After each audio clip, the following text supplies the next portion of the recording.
Selamat pagi, saudara-saudara kekasih-kekasih Tuhan. Dengan ucapan syukur, mari kita sambut hari yang diberkati oleh Tuhan ini, Selasa 28 Februari 2023. Kita akan menerima firman Tuhan lewat renungan yang berjudul Antara Mujizat dan Pembentukan. Bacaan firman Tuhan bagi saudara diambil dari 2 Korintus pasal 12 ayat 7 sampai 10. Yang akan kita baca sekarang adalah kitab Nabi Yesaya pasal 55 ayat 8 dan 9. Demikian bunyinya. Sebab rancanganku bukanlah rancanganmu, dan jalanmu bukanlah jalanku. Demikianlah firman Tuhan. Seperti tingginya langit dari bumi, demikianlah tingginya jalanku dari jalanmu, dan rancanganku dari rancanganmu. Saudara-saudara, sebagai orang Kristen tentunya kita berharap bisa mengalami mujizat seperti yang dialami dan diharapkan oleh kebanyakan orang Kristen lainnya. Seringkali kita mendengarkan kesaksian-kesaksian yang disampaikan oleh orang-orang Kristen ataupun hamba-hamba Tuhan, pelayan-pelayan Tuhan yang mengalami pertolongan Tuhan, yang mengalami jawaban doa yang diberikan oleh Tuhan atas permohonan dan permintaan mereka. Ada seorang Kristen yang juga berharap secepatnya memiliki rumah sendiri beserta perabotannya. Kerinduan ini terinspirasi saat seorang hamba Tuhan yang bersaksi bahwa dia menerima berkat Tuhan yang cukup banyak sehingga mampu membangun gereja dan rumahnya sendiri. Nah, orang yang mendengarnya berharap mujizat terjadi dalam masalah keuangannya, yaitu ia ingin supaya penghasilannya menjadi 2 kali lipat lebih banyak. Hal itu didasari atas bayangan kebutuhan ke depan yang semakin meningkat. Tetapi ketika harapan itu sudah berjalan 6 bulan dan ia belum juga menerima apapun, maka ia mulai bertanya di dalam hati, bukankah harapan untuk mengalami mujizat seperti itu sah-sah saja? Bukankah ketika aku mengharapkan mujizat itu, aku juga percaya kepada Tuhan? Tetapi mengapa tidak terjadi apa-apa? Lalu ia pun mulai mencoba merenungkan kegagalan ini dan mencari tahu apa yang salah di dalam harapannya. Atau mungkin ada ketidakberesan di dalam dirinya. Sampai pada suatu hari timbullah pemahaman bahwa yang terpenting bukanlah terjadinya mujizat yang ia harapkan, tetapi apakah imannya bertumbuh atau tidak, dan juga apakah hubungan dirinya dengan Tuhan tetap terpelihara atau tidak, khususnya ketika apa yang ia inginkan tidak terjadi. Timbul juga kesadaran bahwa Tuhan menghendaki agar ia mau menjalani sebuah proses kehidupan yang akan membuat ia menjadi semakin dewasa secara rohani. Saudara-saudaraku, mujizat memang kita butuhkan, tetapi mujizat tetap bergantung kepada kehendak Tuhan. Hal ini disadari sepenuhnya oleh Rasul Paulus. Dalam 2 Korintus 12 ayat 9, Rasul Paulus mengharapkan supaya duri di dalam dagingnya dicabut. Tetapi jawab Tuhan, cukuplah kasih karuniaku bagimu, sebab justru dalam kelemahanlah kuasaku menjadi sempurna. Rasul Paulus rela tidak menerima mujizat yang diharapkan itu karena dia tahu ini adalah bagian dari proses pembentukan karakter dan iman di dalam kehidupannya. Rasul Paulus memahami apa yang dikatakan oleh Nabi Yesaya, rancanganku bukanlah rancanganmu dan jalanmu bukanlah jalanku. Demikianlah firman Tuhan. Saudara-saudaraku, jika kita mau mengevaluasi diri kita masing-masing, maka betapa seringnya kita cenderung untuk mengedepankan mujizat daripada proses pembentukan karakter dan iman. Dalam kasus tertentu hal ini tidak salah, tetapi tidak selamanya apa yang kita pikir dan rancangkan itu akan terjadi. Ada kalanya pikiran dan rancangan kita berbeda jauh dengan pikiran dan rancangan Tuhan.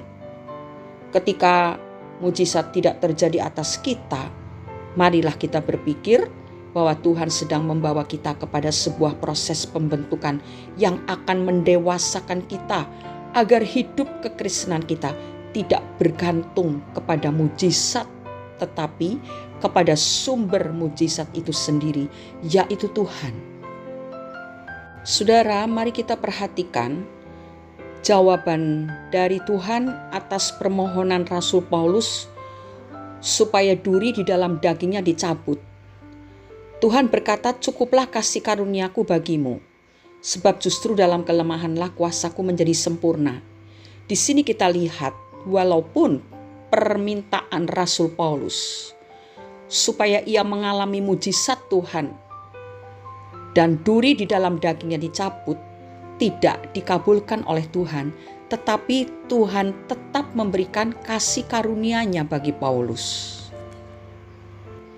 Lewat ayat ini terbukti bahwa walaupun rancangan kita tidak dikehendaki oleh Tuhan, walaupun pikiran kita tidak sama dengan pikiran Tuhan, permintaan kita tidak dikabulkan, tetapi Tuhan tidak pernah membiarkan kita kosong, tidak mengalami mujizat, juga tidak disertai.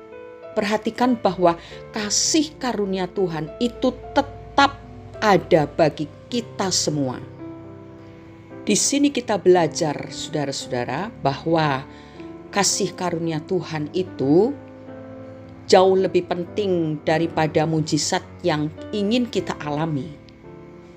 Seperti contoh di atas, seorang anak Tuhan berdoa minta supaya gajinya dilipat kali gandakan, supaya dia bisa beli rumah, gajinya supaya besar sehingga tidak kekurangan.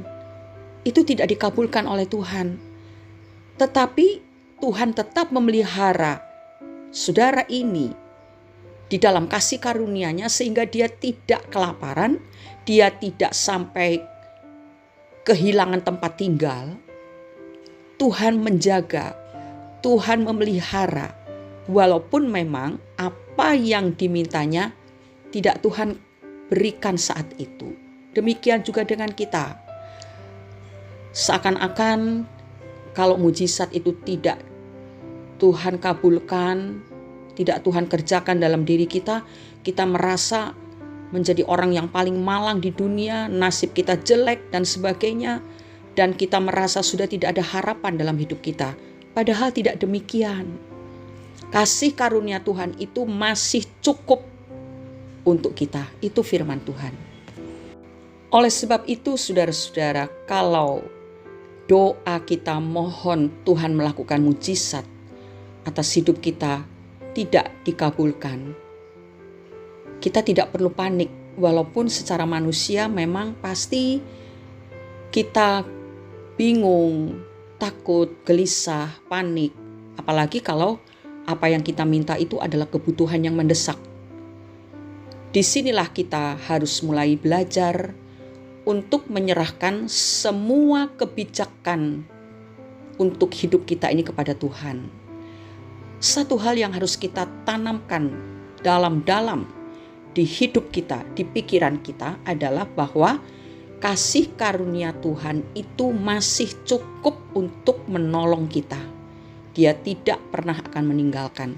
Karena itu kita belajar untuk tetap bersyukur, tetap tenang, dan tetap percaya walaupun mujizat itu belum kita alami.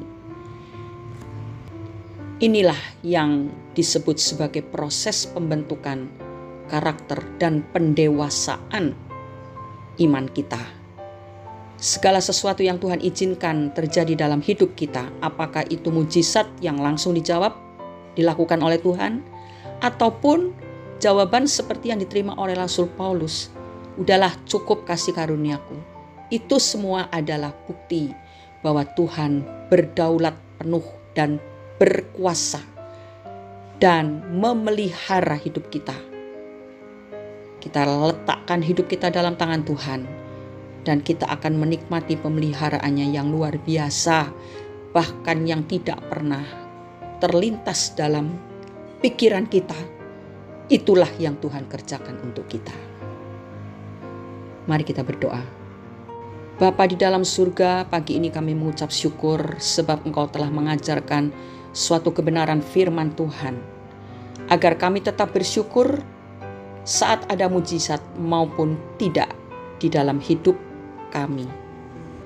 Kami mau belajar tetap bersyukur dan mempercayai Tuhan sepenuhnya, bukan karena kami mengalami mujizat, tetapi karena kami menyadari, memahami bahwa kasih karunia Tuhan itu cukup bagi kami. Kami tidak mau gelisah, panik, apalagi putus asa, tetapi kami mau tetap dekat kepada Tuhan, bahkan lebih mempercayai, lebih berserah kepada Tuhan. Sebab semua yang Tuhan izinkan terjadi atas hidup kami mendatangkan kebaikan bagi diri kami. Terima kasih untuk proses pendewasaan yang Tuhan kerjakan di dalam hidup kami, dan kami tetap memuliakan Engkau. Kami tetap memandang wajah-Mu dan bersuka cita karena Tuhan. Di dalam nama Tuhan Yesus Kristus kami sudah berdoa dan mengucap syukur. Haleluya. Amin. Yang terpenting bukanlah mujizat, tetapi pertumbuhan kita ke arah kedewasaan penuh. Selamat berkarya saudara-saudara. Mari kita lakukan segala sesuatu yang harus kita lakukan hari ini di dalam sukacita karena Tuhan, sebab kasih karunia-Nya selalu tersedia bagi kita. Haleluya. Amin.